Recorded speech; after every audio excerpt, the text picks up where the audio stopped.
मैं अपने आप को सौभाग्यशाली मानता हूं कि इस क्षण पर मैं उपस्थित हूं।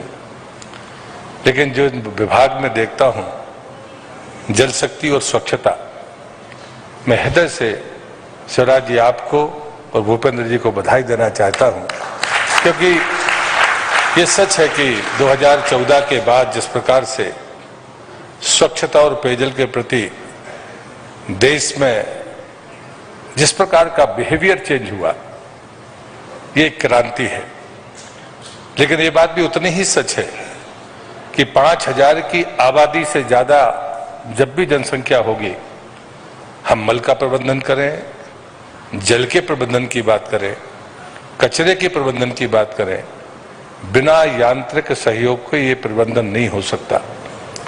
और इसलिए जो नगरीय निकाय हैं, वो नगरीय निकाय उस सीमा को बहुत वर्षों पहले पार कर चुके थे। लेकिन हमने कभी समग्रता के साथ विचार नहीं किया।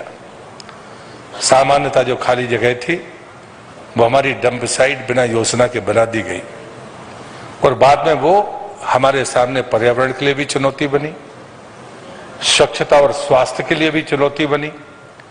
एक तरफ बढ़ती जनसंख्या के साथ जो जल की हमें जरूरत है, शुद्ध पेयजल की, उसके लिए भी ये भीषण चुनौती है।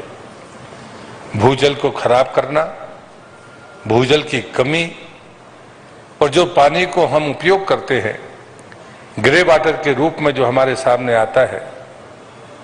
और इसलिए मैं मानता हूं कि इन सब के बारे में जिस योजना के साथ में विचार होना चाहिए वो मध्य प्रदेश की सरकार ने किया है। मैं आपको फिर से बधाई देता हूं, और मैं मानता हूं कि कहीं ना कहीं ग्रे वाटर मैनेजमेंट के बारे में ये अभियान चले, क्योंकि अब ये समय इतना निकल गया कि जितना हम जल निकालते हैं या जितना जल हम उपयोग करते हो ग्रे वाटर के रूप में समाज जीवन में बाहर फेंकते हैं, उतना भी अगर हमने उपचारित कर लिया तब काम नहीं चलेगा।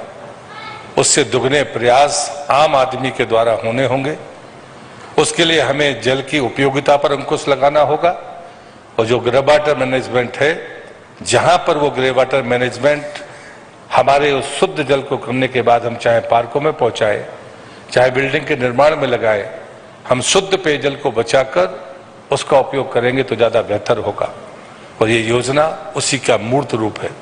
एक बात और जिससे मैं जीवन में जुड़ा रहा हूं, वो है स्ट्रीट वेंडर्स। मैं परसों ही अपनी लोकसभा के उस क्षेत्र में गया था। मुझे लगता है, और मैं वही आदरणीय मुख्यमंत्री से कह रहा था, कि एक यूनिक आइडेंटिटी नंबर देने की अब उनको जरूरत है, क्योंकि वो पुरुषार्थी लोग हैं जिनके पास भूमि का स्वामित्व नहीं होता।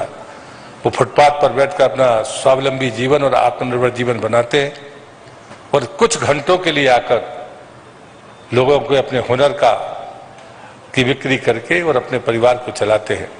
ऐसे लोगों का यूनिक आइडेंटिटी नंबर होगा तो शायद आगे भी हम बेहतर तरीके से उनके बारे में विचार कर सकते हैं।